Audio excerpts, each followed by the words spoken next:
வணக்கம். 6/8/2025 புதன்கிழமைக்கான ராசி பலன்கள்.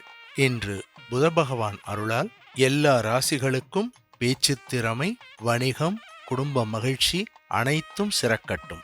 மேஷம், புதிய யோசனைகள் தோன்றக்கூடிய நாள். வியாபாரத்தில் லாபம் பெருகும். உறவில் நம்பிக்கை நிலை பெறும். விநாயகருக்கு பச்சை வஸ்திரம் சார்த்தி வணங்குதல் சிறப்பு. ரிஷபம், தொழிலில் மாற்றம் தேடி வரும். உறவுகளில் புரிதல் தேவைப்படும். வார்த்தைகளில் நிதானம் தேவை. துர்க்கை அம்மனுக்கு வெள்ளைப்பூ சார்த்தி வணங்குதல் சிறப்பு.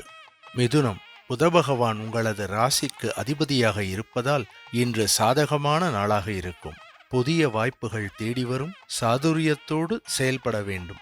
புத பகவானுக்கு பச்சை வஸ்திரம் சார்த்தி வணங்குதல் சிறப்பு. கடகம், அதிரடி முடிவுகள் எடுக்க வேண்டி வரும். தைரியமாக செயல்பட வேண்டிய நாள். குடும்பத்தினருடன் நேரம் செலவழித்தல் சிறப்பு. சந்திரனுக்கு வெள்ளை வஸ்திரம் சார்த்தி வணங்க வேண்டும். சிம்மம், திட்டமிட்டு செயல்பட வேண்டிய நாள். மனதிற்குள் குழப்பம் ஏற்பட்டாலும் அதற்கு தீர்வு தானாக வரும். சூரிய பகவானுக்கு தாமரைப்பூ சார்த்தி வணங்குதல் சிறப்பு.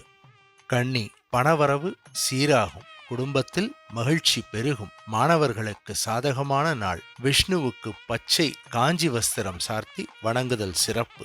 துலாம், உறவுகளால் மனநிம்மதி ஏற்படும். தொழிலில் நம்பிக்கை அதிகரிக்கும். நெருங்கியவர்களின் உதவியால் காரியங்கள் சீராக நடக்கும். மகாலட்சுமிக்கு வெள்ளி விளக்கேற்றி வணங்குதல் சிறப்பு.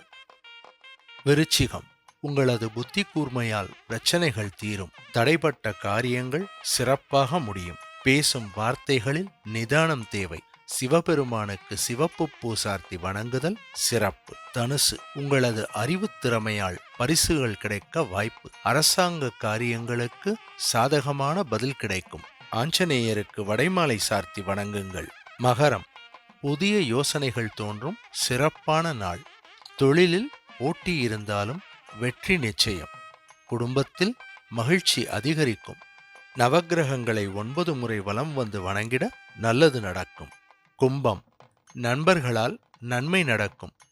திட்டமிட்ட காரியங்கள் சாதகமாக முடியும். பயணங்களால் நன்மை உண்டு. துர்க்கை அம்மனுக்கு சிவப்பு பூ சார்த்தி வணங்குதல் சிறப்பு. மீனம், மனநிலையை சீராக வைத்திருக்க வேண்டும். குடும்பத்தில் அமைதி நிலவும். பணியில் நிதானம் தேவை. குரு பகவானுக்கு மஞ்சள் பூ சார்த்தி வணங்குதல் சிறப்பு. இன்று உங்களது வார்த்தைகளுக்கும் செயல்களுக்கும் வெற்றி கிடைக்கும் அதிர்ஷ்ட நாளாக அமையட்டும்.